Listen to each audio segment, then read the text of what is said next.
Hey everyone, I'm Flo. Dude is behind the camera, and today we're making corn and potato chowder using ingredients that you're likely already to have on hand.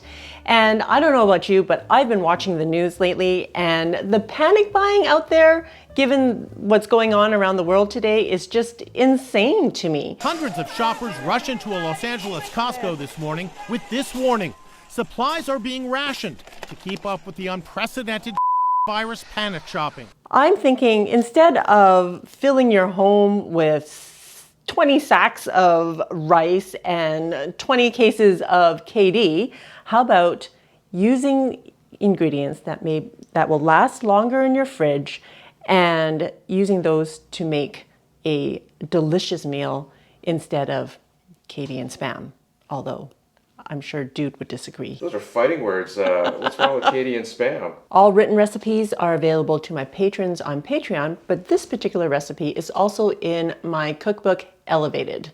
Let's get started. I have about 8 slices of bacon here, and I have already heated up my Instant Pot on saute mode and adjusted it to more heat. And I'm just going to cut this down into about 1/2 inch. Oh, you know what? My bacon warmed up while I was chit-chatting earlier, so it's getting a little bit harder to cut through, but we'll make it work. It said 1/2 inch, but this is looking more like 1 inch. But does it matter? Does it really matter? You can't be bothered. Nope, just whatever. Just smaller pieces than the slices. I'm getting the bacon in there right away. And we're just going to render that until it starts to brown. Okay, I'm just cutting up an onion while the bacon is cooking. And we're just going to dice it up. You know, we're always here to help you make life simple, ordinary, and joyful. And some of that has to do with like just using simple ingredients, making delicious meals that are simple and easy to do. And to choose these meals over boxed meals, don't you think? What would you choose? Oh, don't ask me. Okay, not Dude, but everyone else. I was talking to Denise at the door at Costco, and she was telling me that, yeah, you should have been here over the weekend when people were clearing out, especially the Spam. She mentioned my love for Spam. I have 2 stalks of celery here. I don't have celery in my recipe in my cookbook, but I happen to have some, so I'm going to put it in there. And I broke them because I was trying to whack Dude earlier. I guess you weren't paying attention when I was trying to whack you. I guess not. No, I'll have to watch my back. Just going to cut this part off. It's annoying. Okay.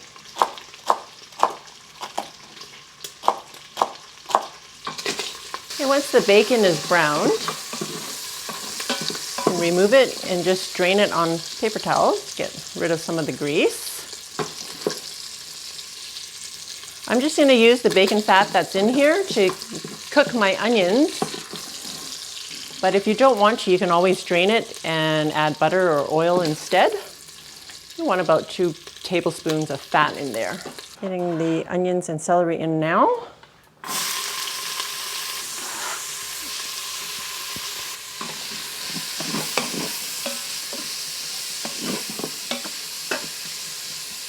I'm going to quickly chop up my carrots to get them in there as well.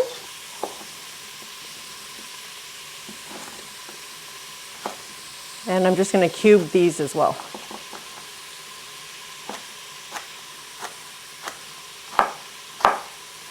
Okay, carrots are going in. We're going to cook that for about 3 minutes. I'm going to cut up my potatoes now. I have about 4 red potatoes. It's about almost 2 pounds. And the potatoes I'm going to cut a little bit bigger because I don't want them to melt in there, but I do want them to cook through. So they're a bit chunkier. And they're kind of the star of the show anyways. Oh, it smells so yummy. Okay, I have 4 cups of chicken broth. I'm gonna put about a cup in for now. I'm gonna use that to deglaze the bottom of the pot. Just wanna make sure that all the brown bits, that's where all the flavor is from the sauteing of the bacon. And that's gonna go into your soup, which will be delicious. All right, so you do want the bottom to be clean of all the brown stuff. I don't know if you can see. Do the best you can. Okay, and then turn off the saute mode. Okay, then we're going to put in our potatoes.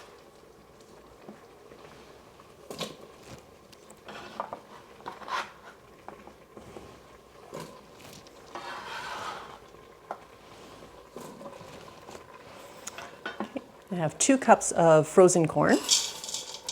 I'm going to throw in a thyme leaf. We're going to throw in a bay leaf, because these are thyme leaves, and 2 teaspoons of thyme.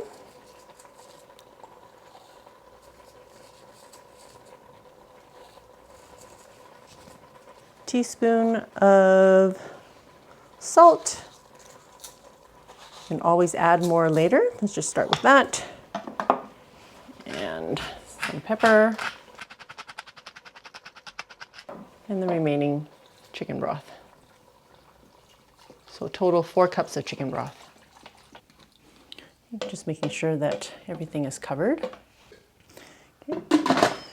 Putting on the lid, locking it into place, making sure that this sealing knob is on the ceiling, and we're just going to cook it for 5 minutes on high pressure. And that is it. Super simple, right? Yep. Which way?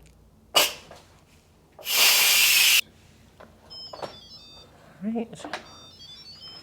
Oh, it smells so good. Look at all those colors. Love it. And the potatoes are not like falling apart, because we don't want that, right? Right. Turning the saute mode back on, adjusting it to less heat. We just want to heat through the cream. I am adding 1 cup of whipping cream, or heavy cream.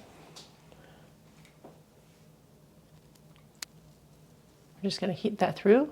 Oh, it looks so yummy. Okay, we're also going to put most of the bacon back in, and you can save some for garnish.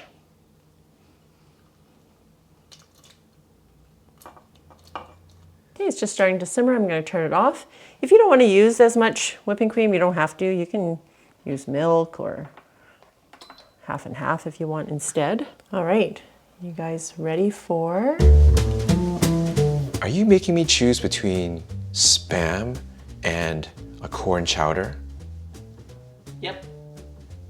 I don't know, that is a tough one. This looks fantastic, and I would say that, That's the bacon. oh, it's always a great time starting off with the bacon and then adding the aromatics. Whew, man, it smells so good. Oh, I didn't take my lactase, so I'm just gonna go easy on the broth, okay? I mean, what's important about a soup is having that good broth, not necessarily all the fixins inside. Those are some good flavors there, Flo. I didn't add all the salt, so hopefully it is tasty enough. That's the way we roll. We have salt and pepper on the dinner table, and just season to taste however you prefer. And I think our decreased consumption of salt over the years has made a difference on our palates. Okay, let's get some important stuff going on here. The aromatics, bacon, and a piece of potato, some corn, and a little bit of the broth. Perfect bite. Perfect bite without burning a hole in my tongue. Here goes nothing. Well, that bacon is, I love bacon. Bacon, love More it. than Spam? Well, they're made from the same animal, so it's all good, right? And the potato still has form, but not hard. That would just not make the soup good if the potato had a hard texture to it. So just soft enough, carrots just soft enough, and the celery, of course, just soft enough. And together with the broth is a really good mouthfeel as it swirls around with flavor to spare. Really good. Thanks, dude. Another super simple recipe using ordinary ingredients. I hope you enjoyed that. And serve it with some bread and our salad, and that's a full meal deal. Check out my other simple recipes, and we'll see you over there.